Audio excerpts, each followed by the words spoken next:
Salam sejahtera semua, apa khabar? Saya Chris MJ temankan anda di slot pentaksiran sumatif. Dan apakah yang akan kita bincangkan pada hari ini? Jom kita saksikan profil tetamu kita untuk episod kali ini.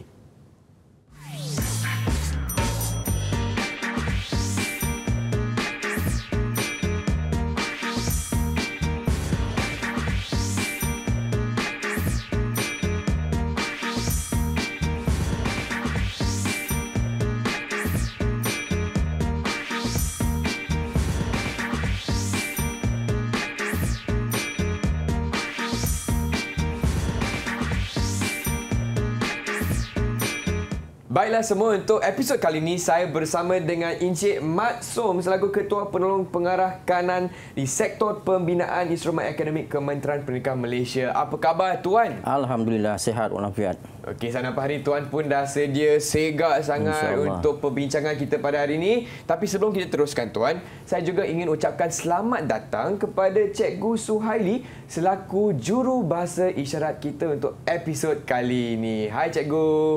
Okey, baiklah Tuan. Tanpa melengahkan masa lagi, apa kata kita teruskan dengan topik kita Cikgu, iaitu pembinaan item. Silakan.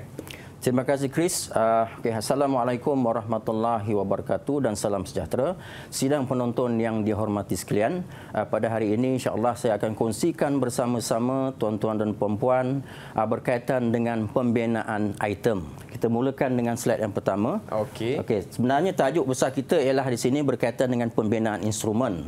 Tetapi sebelum kita menerangkan apa instrumen itu, sebenarnya di dalam instrumen itu terdapat item yang menjadi komponen utama kepada instrumen itu. Maknanya kalau tanpa item, instrumen itu tidak akan menjadi dan tidak akan bermakna.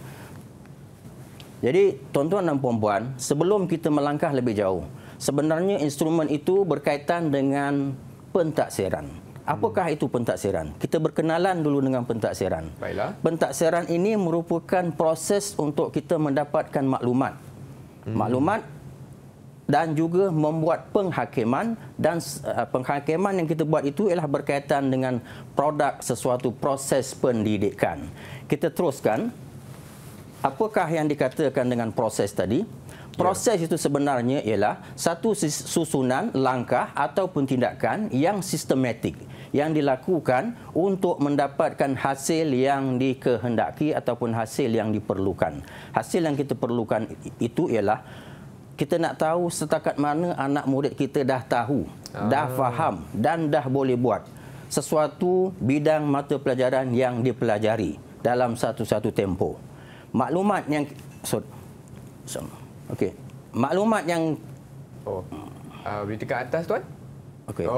Maklumat yang dimaksudkan di situ ialah evidence. Evidence ni yang menggambarkan prestasi murid dalam sesuatu perkara yang ditaksir. Dalam kata lain, evidence ni sebenarnya merujuk kepada respon murid. Kalau kita bagi mereka instrumen pentaksiran, murid ini akan memberi respon. Respon itu dalam bahasa yang paling mudah kita taksirkan ataupun kita tafsirkan dia sebagai jawapan murid. Daripada jawapan murid itulah kita dapat tahu apa yang murid kita dah tahu, dah faham dan dah boleh buat.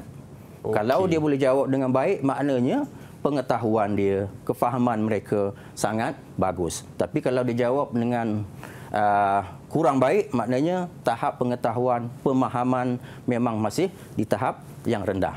Kemudian kita akan membuat penghakiman. Penghakiman itulah pertimbangan tentang pencapaian murid.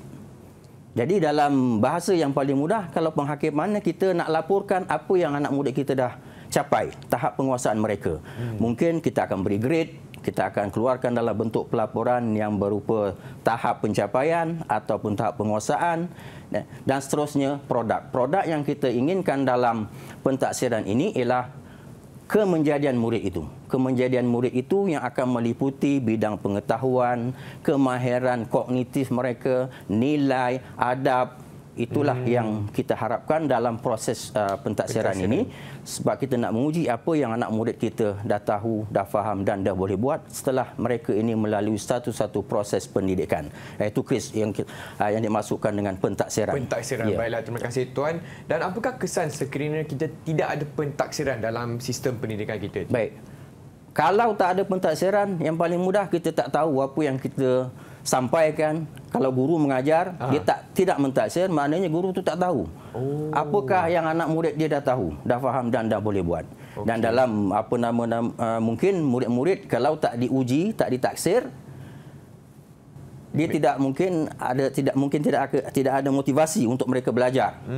Jadi maknanya proses pendidikan, proses pengajaran dan pembelajaran itu tidak akan sempurna tanpa pentaksiran. Jadi pentaksiran itu mesti ada. Okey, baiklah, itu dia perkongsian Encik Maksum Tuan untuk topik kita pada hari ini, iaitu pembinaan item. Dan Tuan baru saja berkongsi mengenai konsep pentaksiran. Tapi Tuan, sebelum kita teruskan, apa kata kita berehat sebentar, boleh tak Tuan? Boleh. Okey, kepada penonton di rumah, jangan ke mana-mana, kita kembali lagi ke slot pentaksiran sumatif Diri TV KPM.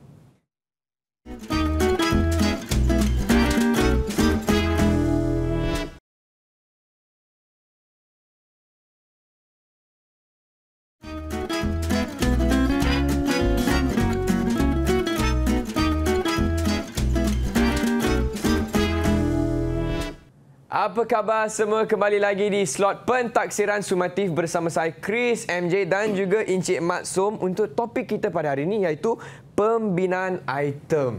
Baiklah Tuan, apakah topik kita atau subtopik kita untuk segmen seterusnya Tuan? Silakan. Okey. Subtopik kita yang seterusnya, Chris, iaitu apakah instrumen. Dalam pentaksiran ini mesti ada instrumen. Instrumen itu kita kenali sebagai instrumen pentaksiran. Tanpa instrumen, kita tak akan mampu untuk mentaksir. Jadi kalau kita lihat di situ, instrumen itu merupakan alat ataupun kaedah ataupun pendekatan ataupun mekanisme yang kita gunakan untuk mendapatkan respon yang akan menjadi evidence ke perkara yang ditaksir. Jadi dalam konteks ujian bertulis, biasanya instrumen ini berbentuk kertas soalan. Kertas soalan. Dia ada pelbagai bentuk pentaksiran, tapi bergantung kepada pentaksiran itu mungkin instrumen dia akan berbeza. Jadi instrumen itu ialah alat yang kita gunakan. Kemudian terdapat pelbagai bentuk instrumen. Dalam ujian bertulis ataupun kebiasaannya ujian sumatif, kita banyak menggunakan kertas soalan. Kertas soalan, ya. Dan kalau bergantung kepada sesuatu pentaksiran itu, mungkin kita boleh gunakan borang soal selidik. Kita menggunakan juga alat-alat seperti jam randik untuk kita mengukur kecerdasan murid dan kepantasan dan sebagainya. Tapi kalau kita melibatkan ujian bertulis, yang biasa kita gunakan ialah kertas soalan. Dan instrumen ini juga merupakan alat pengujian yang mengandungi beberapa item ataupun soalan. Soalan-soalan itulah yang akan berfungsi untuk menguji apa yang kita nak taksir ataupun apa yang kita nak taksir dalam diri murid. Kemudian instrumen ini akan ditadbirkan secara tekal menepati piawai lembaga peperiksaan. Tekal maksudnya jadual dia kita susun dengan sistematik, kemudian pelaksanaan dia, masa dia, semua kita kawal dan kita kontrol. Itu yang kita katakan instrumen. Jadi kertas soalan merupakan salah satu contoh. Salah satu, ya. Salah satu. Bukan kertas soalan saja, instrumen itu banyak lagi. Bergantung kepada apa bentuk pentaksiran yang kita buat. Baiklah Tuan. Yang tak ada kertas soalan pun mungkin. Ya. Ada juga kan seperti yang Tuan beritahu tadi, jam randi, borang soal selidik. Betul. Okey, faham. Kadang kalau saya tanya, okey Chris, bila kita merdeka? 31 Ogos 1957. Okey, tak ada kertas soalan. Itu pun pentaksiran. Pentaksiran sudah berlaku. Faham. Maknanya saya tahu, Chris dah tahu. Dah faham. Itu dia dapat respons murid lah. Ya, dapat respons murid. Betul. Seterusnya. Tadi saya sebut item. Item ini merupakan komponen yang paling penting dalam instrumen. Kalau tanpa item, instrumen tu tak ada makna lah. Tak ada menjadi apa-apa. Jadi, item ini ialah perkara atau alat yang digunakan untuk mendapatkan respons yang merupakan maklumat yang boleh dipertimbangkan dalam pentaksiran ataupun pengukuran konstruk. Jadi item ini dalam bahasa yang paling mudah kita sebutkan dia sebagai soalan. Tuan, nak tanya sikit, apakah maksudnya konstruk? Konstruk ni dalam pentaksiran kita sebenarnya bukan mentaksir kandungan mata pelajaran semata-mata. Sebenarnya kandungan pelajaran itu kita gunakan untuk mengukur konstruk ini, untuk mentaksir konstruk. Okey. Konstruk ini paling asasnya boleh terdiri daripada konstruk pengetahuan. Satu. Yang kedua, pemahaman. Yang ketiga, kemahiran. Kemahiran yang disebutkan di sini kalau ujian bertulis itu dia lebih kepada kemahiran kognitif. Kemudian konstruk yang seterusnya nilai. Itu yang paling basic. Dia bergantung kepada disiplin sesuatu mata pelajaran. Mungkin konstruk dia lebih banyak. Itu konstruk. Maknanya perkara yang kita nak bangunkan dalam diri murid ataupun domain yang kita nak bangunkan dalam diri murid itu. Itu maksud konstruk. Faham? Terima kasih Tuan. Okey, terima kasih. Baiklah, seterusnya. Item yang kita sebut item tadi sebenarnya ada dua klasifikasi item ataupun dua klasifikasi soalan. Yang pertama adalah klasifikasi yang kita kenali sebagai pengingatan. Pengingatan ataupun recall. Dia hanya memerlukan pengingatan, hafalan. Jadi murid memerlukan pengingatan. Jadi item-item yang berbentuk ini hanya memerlukan murid mengingat dan kemudian menjawab. Kalau dia tak ingat memang dia tak boleh jawab lah. Yang ini penting untuk mata pelajaran sejarah, betul tak? Betul. Apa-apa mata pelajaran pun dia kena ada juga maklumat termasuk. Kena ingat. Kemudian pemikiran ataupun thinking. Item yang ini memerlukan murid memiliki kemahiran pemikiran untuk menjawab soalannya. Walaupun dia dah ada fakta-fakta dalam pemikiran mereka, tetapi perlu juga ada pemikiran untuk mereka mengolah, mengulas, menilai dan sebagainya. Dan Tuan, biasanya berapakah pembahagian antara item pengingatan dengan item pemikiran dalam sesuatu instrumen, Tuan? Ya, terima kasih Chris. Sebenarnya untuk pemberatan ini kita tidak ada satu spesifik angka yang khusus kerana ia melihat kepada kandungan kurikulum. Kandungan kurikulum. Dalam kandungan kurikulum itu terdapat standard pembelajaran. Daripada standard pelajaran itu mungkin berpuluh-puluh standard pembelajaran. Kita teliti satu persatu dan kita lihat konstruk mana tadi yang saya sebut konstruk mana yang banyak, konstruk mana yang sedikit, dan di situlah kita akan tentukan beberapa pemberatan mereka. Jadi memang tidak ada angka yang spesifik atau khusus. Ya, yang khusus. Okey, faham. Dia bergantung kepada dokumen standard curriculum. Sekarang kita panggil dokumen standard curriculum dan pentaksiran, DSKP. Okey, faham. Baik. Okey, Chris, kita teruskan. Selanjutnya, pembinaan item ini dia banyak peringkat, banyak proses, memakan masa yang agak lama. Dan tidak semudah itu ya tuan-tuan dan puan-puan, sebab dia akan melalui beberapa peringkat. Pertama sekali kita akan melaksanakan mesyuarat panel. Mesyuarat panel ini kita pilih dari kalangan guru-guru. Kita lantik guru-guru yang berwibawa, berpengalaman, dan option dia memang option mata pelajaran yang kita nak bina soalan itu, mengajar mata pelajaran berkenaan, dan satu lagi perkara yang kita titik beratkan di sini ialah bukan penulis buku. Kalau dia menulis buku bagi ceramah memang kita tak libatkan. Yang kedua, persediaan pramesyuarat. Persediaan pramesyuarat ini pegawai-pegawai mata pelajaran dikena sediakan tugasan untuk panel, semak jadual spesifikasi ujian ataupun JSU, dan yang ketiga semasa mesyuarat panel mesti ada penilaian idea ataupun item, bahan rujukan mencukupi, borang akta rahsia rasmi boleh kena diisi oleh panel-panel ini. Borang Akta Rahsia Rasmi 1972 yang berkaitan dengan Akta 88 iaitu perkara 81 dan perkara 82. Dan dalam mesyuarat panel ini aspek keselamatan personel yang terlibat dengan mesyuarat itu, maklumat, bahan mesyuarat, penggunaan internet, kawalan terhadap penggunaan gadget, handphone dan sebagainya, semua kita kawal untuk memastikan maklumat kita semasa pembinaan item ini tidak tersebar luas. Banyak juga prosedur dia. Banyak prosedur dia. Ya, betul. Okey, faham. Okey. Okey, baiklah seterusnya tuan. Okey, seterusnya penggubal. Penggubal ni pun sama. Okey. Penggubal prosedur dia sama juga, cuma penggubal ni kita akan lantik penggubal untuk kita dapatkan instrumen yang mungkin dah lengkap ataupun sebahagian daripada penggubal-penggubal ini bagi mata pelajaran yang kita tidak ada kepakaran. Tapi proses pemilihan dia sama, melibatkan guru-guru yang berwibawa yang memang mengajar mata pelajaran itu dan option, dan juga terlibat mereka juga perlu mengisi borang akta rahsia rasmi dan juga menandatangani borang tadi, sebab kita nak kontrol supaya maklumat yang berkaitan dengan item tadi tidak tersebar luas, ya. Jadi pegawai-pegawai yang terlibat dengan mata pelajaran tersebut kena menghantarkan arahan kepada panel-panel penggubal ini, dan kemudian kita dapat menerima item ataupun draft item yang diberikan oleh penggubal ini, kemudian kita akan nilai. Okay. Jadi dua kaedah lah, kalau kita tak ada panel bagi mata pelajaran yang kecil-kecil ni, yang populasi dia tak ramai, kita gunakan penggubal soalan. Faham. Baiklah tuan, terima kasih atas perkongsian anda. Kepada semua penonton, kita akan berehat sebentar, tapi jangan ke mana-mana, kembali lagi bersama Encik Maksum untuk pentaksiran sumatif pembinaan item Didik TV KPM.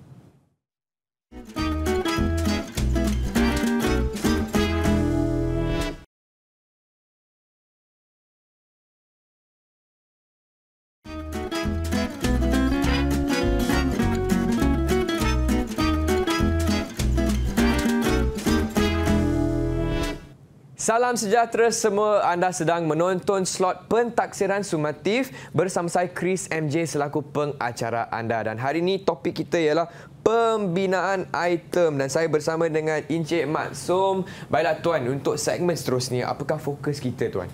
Okey, segmen seterusnya Chris, kita akan fokus kepada penilaian item. Baiklah. Tadi kita dah banner. Jadi bila kita banner item tu, kita kena nilai. Apa tujuan penilaian item ini? Penilaian item ini sebenarnya pertama sekali kita nak mengkategorikan item mengikut konstruk, konteks dan aras kesukaran. Konstruk tadi saya dah sebut. Konteks tu ialah tajuk dalam sesuatu kurikulum itu, dan aras kesukaran. Aras kesukaran sama ada item itu mempunyai aras kesukaran rendah, sederhana ataupun tinggi. Jadi penilaian kita ke arah itu. Kemudian penilaian ini kita ada prosedur dia. Prosedur dia yang kita kenali sebagai sistem 9 poin. Sistem 9 poin ini kita akan lihat dalam slide berikutnya. Dan yang ketiga ialah keputusan. Kita membuat keputusan dalam penilaian sama ada item yang kita nilai itu boleh kita terima, ataupun item yang kita nilai itu kita KIV ataupun simpan untuk perhatian, ataupun item itu kita tolak bulat-bulat. Dia bergantung kepada maklumat-maklumat yang kita dapat berkaitan dengan ciri-ciri sesuatu item itu. Okey. Seterusnya tuan-tuan dan puan-puan, inilah dia sistem 9 poin, ataupun dalam bahasa Inggerisnya kita sebut sebagai sistem 9 poin. Dalam sistem 9 poin ni tuan-tuan, ada 3 perkara utama. Dan tiap-tiap 3 perkara utama itu ada lagi 3 sub-sub dia. Baik, yang pertama ialah keakuran. Keakuran ini melibatkan sejauh mana item itu akur dengan kurikulum. Bila nak tahu akur tak akur dengan kurikulum ni, kita kena match, kita kena padankan item itu dengan kandungan kurikulum. Kalau dia lari daripada kandungan kurikulum, maknanya item itu kita tolak. Yang kedua, kita melihat kepada peluang. Peluang di sini ialah merujuk kepada peluang murid untuk mempelajari mata pelajaran tersebut. Dan ini akan melibatkan peluang murid untuk belajar diajar oleh guru-guru yang berpengalaman, guru-guru yang berwibawa, dan kemudahan-kemudahan lain yang ada di sekolah yang membolehkan murid itu belajar dalam suasana yang sangat kondusif. Barulah adil kita nak uji murid itu. Barulah adil kita nak taksir murid itu.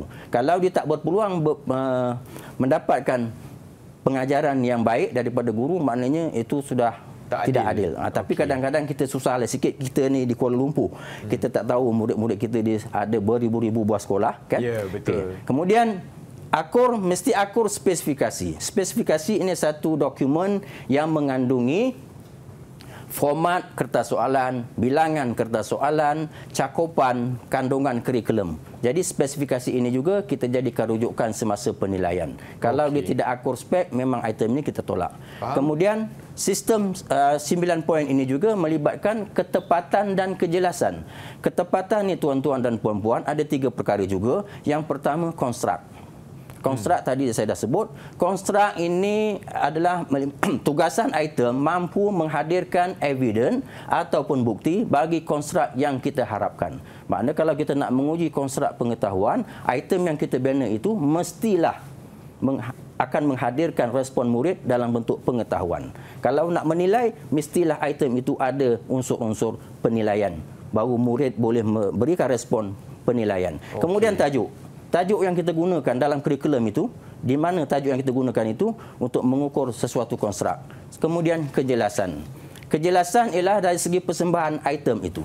Adakah item itu jelas, boleh dibaca dan mudah difahami.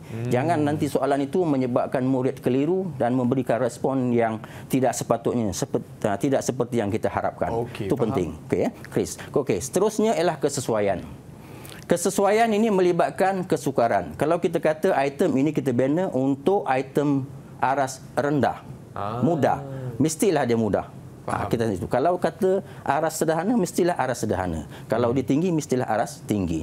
Kemudian penting di situ, sesuai penting, maknanya yang kita tanya mestilah perkara-perkara yang penting dalam kurikulum, bukan perkara-perkara sisipan. Dan seterusnya adil. Adil maksudnya di sini ialah item itu mesti adil kepada semua kumpulan. Gender, etnik, kumpulan-kumpulan murid.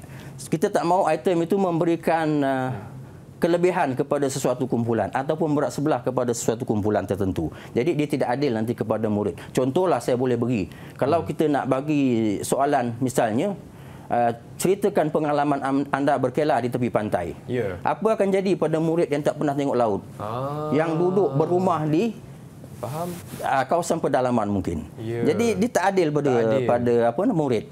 Jadi mesti kita buat item tu yang lebih umum supaya murid yang pernah berkelah di tepi pantai, berkelah di tepi sungai, di air terjun pun boleh menjawab. Contoh yang paling mudah, ceritakan pengalaman anda berkelah bersama keluarga. Betul. Dia nak berkelah di mana terpulanglah. Lebih adil. Ya, lebih adil. Okey. Itu maksud dia adil.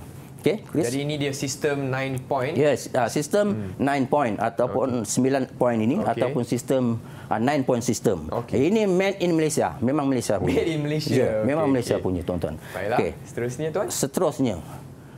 Bagi item objektif aneka pilihan yang ada 4 pilihan jawapan tu A, B, C, D, kita akan laksanakan pra-ujian. Kalau yang subjektif kita tak laksanakan pra-ujian. Okey, item objektif aneka pilihan ni saja yang kita buat pra-ujian, tapi untuk melaksanakan pra-ujian ni ada 5 perkara yang perlu kita perhatikan. Yang pertama, penetapan tarikh. Pemilihan tarikh itu penting sebab kita nak pastikan murid dah belajar sepenuhnya kurikulum itu. Kemudian pemilihan sekolah. Pemilihan sekolah tu berdasarkan prestasi 2 tahun berturut-turut sekolah. Kita tak hendak pergi ke sekolah yang keputusan dia tak stabil dan juga tidak di sekolah-sekolah yang berprestasi tinggi ataupun berprestasi rendah. Kita pilih sekolah yang sederhana pencapaiannya supaya nanti statistik yang kita dapat itu bila kita pasang untuk pembinaan instrumen nanti dia akan lebih adil kepada semua kumpulan murid. Kemudian semasa ujian tu memanglah kita patuhi SOP peperiksaan supaya maklumat dalam kertas soalan itu tidak tersebar. Kemudian selepas pra-ujian kita akan proses data-data pra-ujian itu melalui jawapan murid. Kita akan proses dan yang kelima ialah item itu kalau berfungsi kita akan simpan di bank item kita. Mengikut susunan. Mungkin tajuk, aras kesukaran, konteks dan juga konstruk. Okey, seterusnya tuan-tuan dan puan-puan, saya kongsikan sedikit apa yang kita katakan analisis data pra-ujian. Inilah analisis data pra-ujian ini.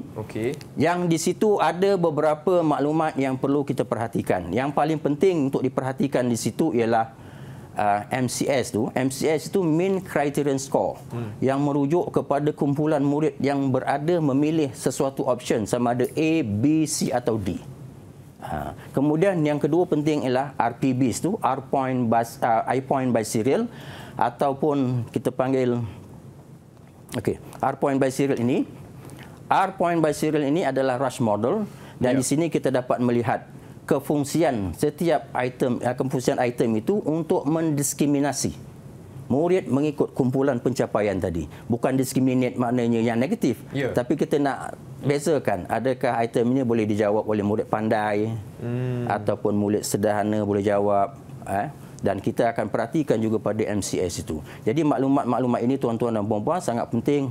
Dan akhir sekali itu delta. Delta itu ialah aras kesukaran.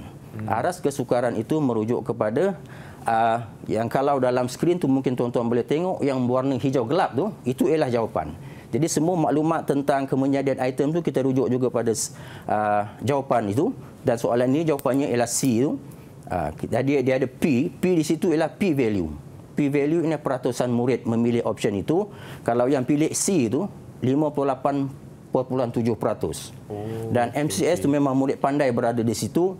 RPB itu item ini sangat mendiskriminate, dan delta dia sederhana. Sederhana. Dan data-data ini satu contoh item yang memang berfungsi setelah kita praujikan, dan item-item seperti inilah yang kita akan simpan dalam bank item kita. Manakala kalau yang tak menjadi itu, kita akan praujikan semula lah. Mungkin. Okey, faham tuan. Baiklah. Chris. Terima kasih tuan. Nampaknya kita telah pun tiba ke penghujung rancangan kali ini. Tapi sebelum itu, boleh tak tuan kongsikan rumusan yang ringkas mengenai topik yang telah kita bincangkan hari ini? Silakan tuan. Okey, terima kasih Chris. Sebenarnya tuan-tuan dan puan-puan, dalam sesuatu instrumen pentaksiran itu mesti ada item. Item ini mestilah menepati piawai lembaga peperiksaan seperti mana yang telah saya terangkan tadi, dan proses pembinaannya memang memakan masa yang agak lama kerana ia melibatkan pembinaan, penilaian, dan kalau item objektif aneka pilihan ini melibatkan praujian. Kemudian daripada praujian itu kita akan analisis data. Daripada analisis data inilah baru item-item itu kita simpan dalam bank item untuk tujuan pemasangan instrumen. Okey, baiklah tuan. Dengan itu saya ingin ucapkan ribuan terima kasih kepada Encik Mat Som untuk slot kita pentaksiran sumatif hari ini, dan kita akan jumpa lagi hanya di Direct TV KPM. Bye semua.